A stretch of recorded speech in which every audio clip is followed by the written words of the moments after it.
Halo, Assalamualaikum. Sekarang kita masuk ke soal nomor 3, masih di practice 2.4, page 62. Nomor 3 kita diminta untuk menuliskan recurring decimal berikut dalam bentuk dot notation. Ini sebenarnya teori aja ya, jadi sebenarnya nggak terlalu sulit, tapi nanti kita akan bahas bagaimana caranya sih mengubah desimal berulang ini menjadi sebuah pecahan ya. Jadi ada trik untuk mengubah kayak misalkan 3,3333, 2,72727 dan seterusnya. Ini kan kalau misalkan secara kasat mata seolah-olah kita menyangka bahwa 4 desimal ini adalah bilangan irasional, tapi ternyata dia bisa kita ekspresikan ke dalam sebuah pecahan atau rasio dari dua integer. Caranya gimana nanti kita sama-sama bahas ya. Untuk yang A dulu kita diminta untuk menuliskan recurring decimal ini sebagai menggunakan dot notation. Jadi 3,33 itu sama dengan 3,3 titiknya satu di atas di sini. Itu jadi maksudnya dia mengulang hanya satu kali. Itu ya. Kemudian yang B 2,72, karena dia berulang dua kali 72 maka titiknya ada di sini, di bilangan pertama sama bilangan terakhir. Kemudian yang C 0,298 itu kan berulang 3 kali kan. Nah, caranya notationnya itu kalau kalian lihat di buku ya, ini sebenarnya nggak susah-susah amat sih, cuma teori doang. Ini ada di digit pertama sama digit terakhir. Lalu yang D kita punya 8,571428, 571,428 dan seterusnya ya, berulang terus ya. Ini kita tulis seperti ini, 8,5, 7, 1, 4, 2, 8. Oke. Dotnya pertama di sini sama dot terakhir. Ini artinya dia berulang dari angka 5 ke angka 8 gitu. Seperti itu ya, mudah ya. Nah, sekarang pertanyaannya, apakah 3,33333 dan seterusnya itu merupakan bilangan rasional? Nah, caranya gimana? Ini kan dia berulang satu kali ya. Misalkan kita anggap bahwa yang A, bahwa X adalah 3,3333 dan seterusnya. 3 dan seterusnya. Nah, kalau misalkan 3,3333 ini adalah X, maka kita kalikan, misalkan kalau X kita kalikan 10X, berarti 10X itu berapa? 10X itu adalah 33,333 dan seterusnya.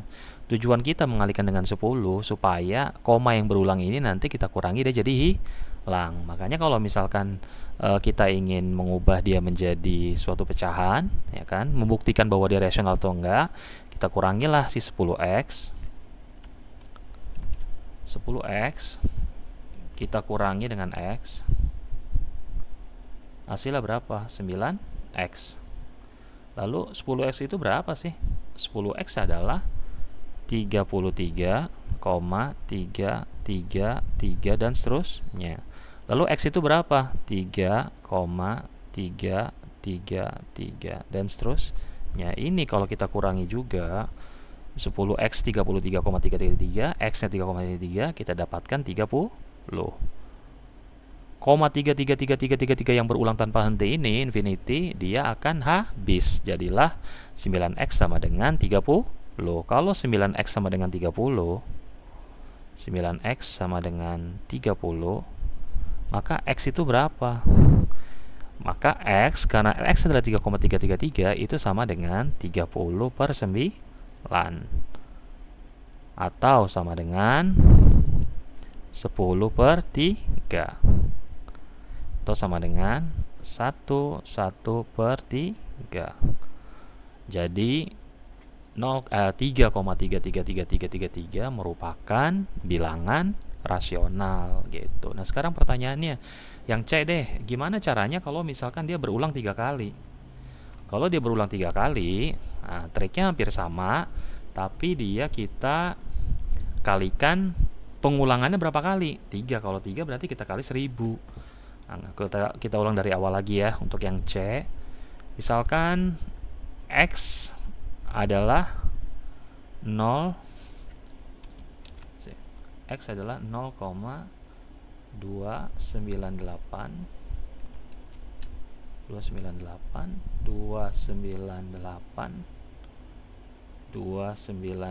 dan seterusnya. Maka 1000x berapa? Nah, kenapa 1000? Karena kan kita ingin pengulangannya ini habis yang di belakang ya. Jadi kita kalikan 1000 supaya dia bisa kita kurangi dan habis. 1000x adalah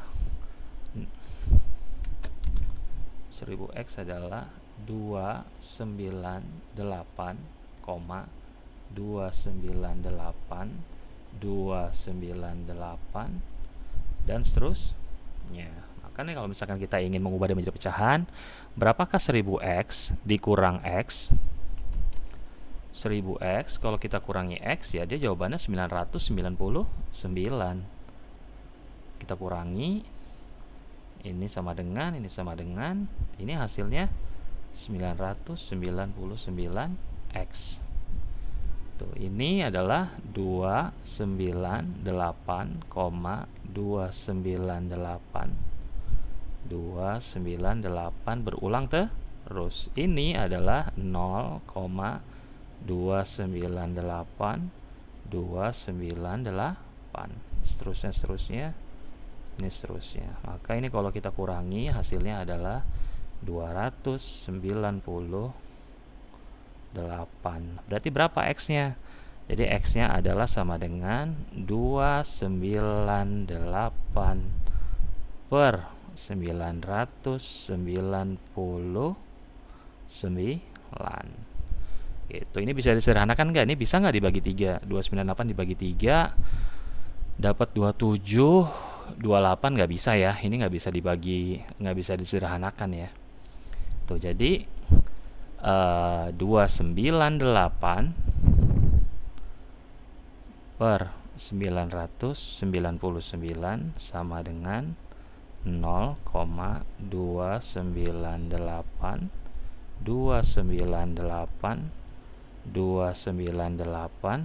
dan seterusnya. Jadi dia merupakan bilangan rasional karena bisa diubah menjadi pecahan yang sederhana. Nah gitu. Jadi kalau kalian nggak percaya, nanti kalian pakai kalkulator hasilnya sama nggak? Nah untuk mengerjakan yang soal B sama D itu sama ya. Jadi kalau misalkan dia 5 kali berulang, 6 kali berulang, berarti kalinya kalau 6 kali 1 juta, kalau 5 kali kalinya 100.000 dan seterusnya. Gitu ya caranya ya. Oke, thank you untuk soal nomor 3 selesai. Nanti kita lanjut ke video berikutnya di nomor 4 dan 5. Assalamualaikum.